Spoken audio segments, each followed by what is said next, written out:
안녕하십니까 시청자 여러분, 박정호입니다. 자, 오전에 이어서 오후에도 다시 인사를 드리겠습니다. 여러분들 점심 맛있게 드셨는지요? 지금 보니까 최진봉 교수를 만나기 위해서 많은 분들이 아까부터 대기를 하고 계신데요.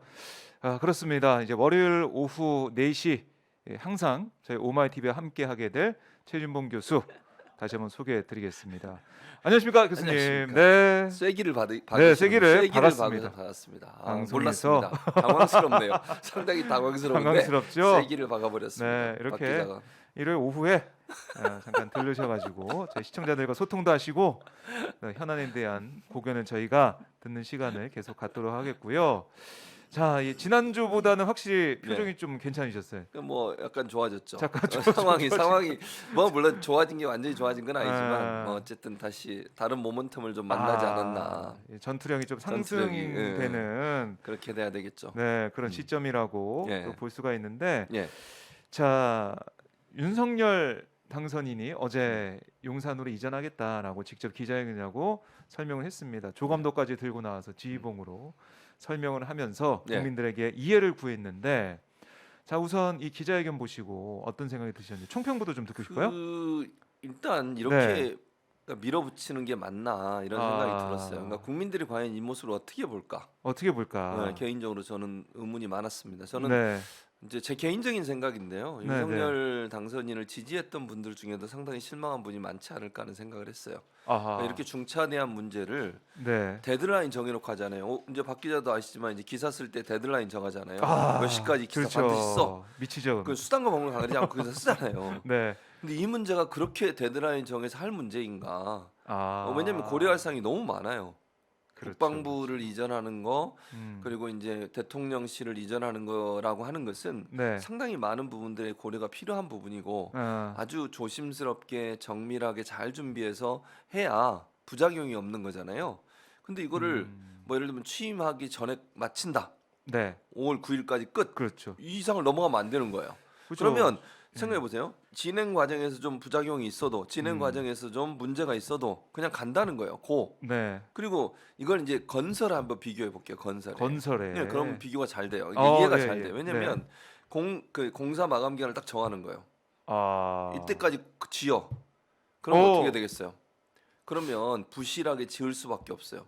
예를 들면 광주에 그 아파트가 무너졌잖아요. 아이파크. 예. 네, 아이파크에 예. 그 아파트가 무너질 당시를 생각해 보세요. 왜 그렇게 됐어요? 공기를 너무 추운데 제대로 양생도 안 된 상태에서 아하. 또 콘크리트를 붓고 이러다 네. 보니까 그게 무너지고 막 떨어지는 게 보였잖아요. 그 카메라에.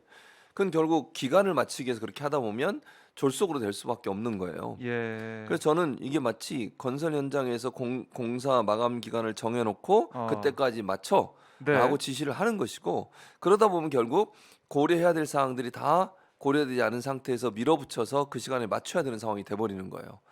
그랬을 때 부작용이 과연 없겠느냐. 그런 상당히 우려가 된다. 네. 그런 생각이 듭니다. 참 이 건설에 또 특히 아파트 이번에 사고가 났던 그걸 좀 말씀을 빗대서 들어보니까 이해가 좀 쉬운 것 같은데, 자, 저희가 오늘 보면은 제목을 예. 래퍼 진봉이라고 앞에 좀 달아놨는데 역시 시사 랩을 래퍼죠, 제가. 시사 래퍼. 랩을 하듯이 또 시사 현안을 분석을 해주고 계신데, 감사합니다.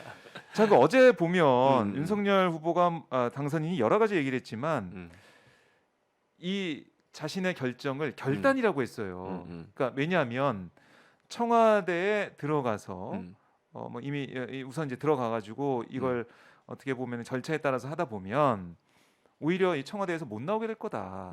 그렇게 되면 재앙적 이 대통령이라는 그리고 그 청와대가 주는 재앙적 그런 나쁜 이미지 이거를 씻을 수가 없다. 이런 취지에서 그래서 5월 10일부터 새로운 집무실 용산에서 근무하겠다. 그래서 그걸 위한 결단이다. 그래서 재앙적 권력의 상징인 청와대를 벗어나는 게 중요하다. 그러니까 어려워질 수 있으니까 이렇게 조금 뭐 힘들고 어렵지만 그래도 결단한 거다. 이런 취지의 얘기를 했단 말이죠. 이거 좀 어떻게 보세요? 그러니까 이런? 이렇게 생각하시면 네. 돼요. 재앙적 대통령제의 폐해라고 하는 것은 장소의 문제가 저는 아니라고 생각해요. 아니 청와대하고 그잖아요. 구중궁궐. 청와대 들어가면은 너무 거기에 국민들하고 동떨어져 있어가지고 소통이 안 된다. 자, 그러면 그 소통을 하겠다고 해서 네. 윤석열 당선인이 제시한 게 뭐예요? 1층에 기자실 만들겠다는 거예요. 그렇죠. 예. 그리고 그리고요. 비서들하고 같이 보좌진들하고 같이 네. 같은 건물에 있어서 같은 소통 건물에 있어서. 계속하겠다. 지금 청와대도 보좌진과 같이 근무해요. 문재인 대통령. 비서동에 같이 왜? 여민일관에. 연민일관에 네. 제 꼭대기층에 대통령이 계시고 그 다음 그 밑층에 비서실장 있고 그 다음에 다 직원들이 있어요. 그 비서진들이 원하면 1분 안에 갈 수 있어요. 계단 2계단만 올라가면 돼요.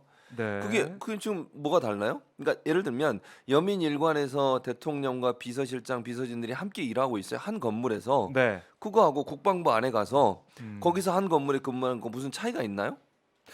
기자실이 기자실이 다른 데 없어요? 있죠. 그럼 좋아요. 기자실이 그러면 없어요, 청와대는. 기자실이 없죠. 네. 그러면 춘추관 있잖아요. 네. 그거 옮기면 돼요, 그쪽으로. 아. 뭐가 문제인데요? 청와대에 그 네, 공간 네. 배치를 다시 해가지고 옮기면 된다. 공간 배치해서 옮기면 되잖아요. 연민 1관, 2관 있으니까 그 옆에서 뭐. 가까운 거리에서 충분히 옮길 수 있어요. 네. 재배치. 사무실 재배치하면. 그러니까 문제는 뭐냐면 네. 지금 말씀하신 거 윤석열 당선인이 얘기했던 여러 가지 사항들이 소통과 직접적 연관이 있냐? 지금의 청와대도 가능하다는 거예요. 아. 궁궐이라고 얘기했던 네네. 게 정말 100번 양보해서 이해해 주려고 하면 시민들을 직접 만날 수 있도록 좀 더 가깝게 만들자. 접근이 좀 용이하게. 그럼 광화문으로 갔어야죠. 아니 용산의 국방부 이제 박정우 기자도 가보셨잖아요. 네. 거기 경계가 삼엄합니다. 삼엄하죠. 군인들이 헌병들이 지키고 있어요 거기. 네. 아무나 민간이 들어갈 수 있나요? 못 들어가죠, 들어가요. 지금. 다른 어떤 행정관서나 부서보다 예를 들면 종합청사, 정부종합청사 여기 광화문에 있는 거 거기는 네. 일반인도 출입증 받으면 들어갈 수 있어요 바로. 그렇죠. 그리고 입구에 가면 공무원 내려와서 만날 수 있고. 네. 그러니까 접촉이 더 면이 넓어지겠죠. 그럼 광화문으로 간다면 어느 정도 이해가 돼요. 본인이 나와서 예를 들면 지금 뭐 인수위에서 하면서 막 옆에 식당 다니면서 밥 먹고 이러잖아요. 사람들 만나고 네, 네. 그런 모습을 기대하는 거잖아요. 소통이라고 하는 건. 그렇죠. 근데 국방부 청사로 들어가면 과연 그게 가능하겠냐는 거예요. 본인이 정말 원해서 나오면 반대로 청와대도 마찬가지예요. 그러면 네. 여민관에 있다가 밥 먹을 때 나와서 사람들 만나고 그러면 되는 거 아니에요? 아니 예를 들어서 물론 청와대와 이제 예를 들면 옆에 있는 식당과의 거리가 있어서 그 네. 거리 때문에 못 나온다 이거 뭐 이해가 되는데 어. 그건 자기가 어떤 자세로 근무하느냐의 문제인 것이지 예. 건물 자체의 문제라고 저는 보지 않아요. 그래요. 그러니까 건물 저는 자체 문제가 아니다. 그러니까 아까 말씀드렸잖아요. 광화문 청사로 간다고 하면 네. 그건 어느 정도 이해가 돼요. 그 오히려 말이. 그게 취지에 맞다. 그거 당연하죠. 아. 그래서 본인이 광화문 간다 그랬고 네. 그 당시에 이 대선 기간 동안 뭐라고 얘기해서 검토 다 끝났다. 문제 없다. 그렇게 얘기했잖아요. 그렇죠. 그래놓고 문제 이제 없다고 와서 했죠. 재앙 수준이다 이래요. 검토해봤더니 아하. 이건 재앙 수준. 그럼 그때는 그렇고 지금은 왜 다른 거예요? 그것도 좀 이해가 안 되고요. 그럼 제대로 그때 검토했느냐? 네. 그럼 이분도 똑같은 상황이 될 수도 있어요. 만약에 이 국방부로 간다고 했던 것이 지금은 문제 없다고 검토했지만 나중에 지나고서 부작용 생기면 그때 우리가 잘못 검토했다 이럴 거예요? 이건 아하. 아니잖아요. 그리고 예. 국방부가 갖고 있는 이 바운더리나 네, 이게 네. 벽으로 다 막아져 있기 때문에 일반인이 접근하기가 어려워요. 그렇죠. 그게 어떻게 소통이 일반이라고 된다고 생각하시는 아니, 거죠? 어제 근데 보셨잖아요, 조감도. 네, 조감도 보셨죠? 봤어요. 국방부 신청사 가운데 있고 네. 잔디밭. 잔디밭 다 뭐 만들었더라고. 시민- 지금은 잔디밭이 없어요 거기. 지금은 없어. 없어요. 근데 근데 마치 조감도 보니까 잘 보면 그 있는 줄 알 것 같아. 아직은 없습니다. 아직은 아직 없는데 없습니다. 그게 네. 만들겠다는 거죠. 네, 그렇게 만들겠다는 그리고 토리와 함께 거기 산책하면서 네. 소통을 하겠다. 이런 그럼 청사진이 일반인이 막 내놨는데. 들어오나요 거기에?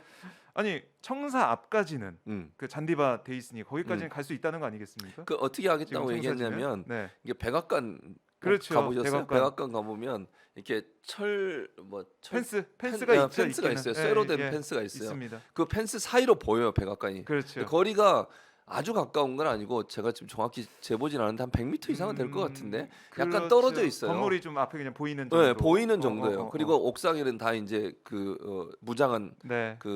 경호원들이 있고 그렇게 돼 있죠.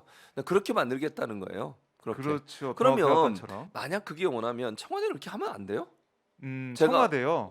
청와대를 벽을 좀 낮추고 예를 들면 예. 그런 형태로 펜스만 치면 되잖아요. 그리고 사람들이 접근하게 해주고 거기에 가깝게. 네. 굳이 그러면 국방부로 들어가야 될 이유가 있나요? 청와대는 조금 약간 좀 멀게 느껴진다. 그렇지. 근데 예? 그거를 교통 그러니까 제 면에서? 말은 예. 그거를 개방한다고 하고 네. 앞에 부분을 좀 더 공헌화해서 일반인들이 접근 가능하도록 만들어주고 마치 음. 백악관이 이제 거긴 관광 코스 중에 하나예요. 워싱턴 D.C.를 가면 백악관은 이제 이렇게 버스 있잖아요. 네. 관광 버스 타면 그 언제든지 내렸다 탔다 할 수 있는 거 있잖아요. 그거 뭐 거기가 항상 거기가 스팟이에요. 가게 되는.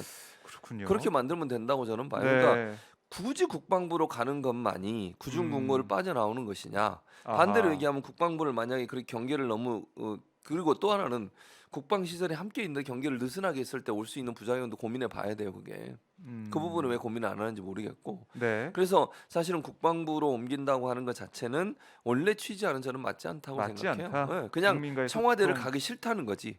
아. 그러니까 그게 저는 더 큰 목적이지 않나 하는 생각이 들어요, 개인적으로. 뭐 국민 소통이나 뭐 제왕적 예. 뭐 그런 여러 가지 상황들 제왕적 그런 권력을 내려놓는 이런 것들보다는 청와대 가지 않겠다. 이 뭐 이유가 그런- 크다. 저는 단순한. 그렇게 보인다는 거죠.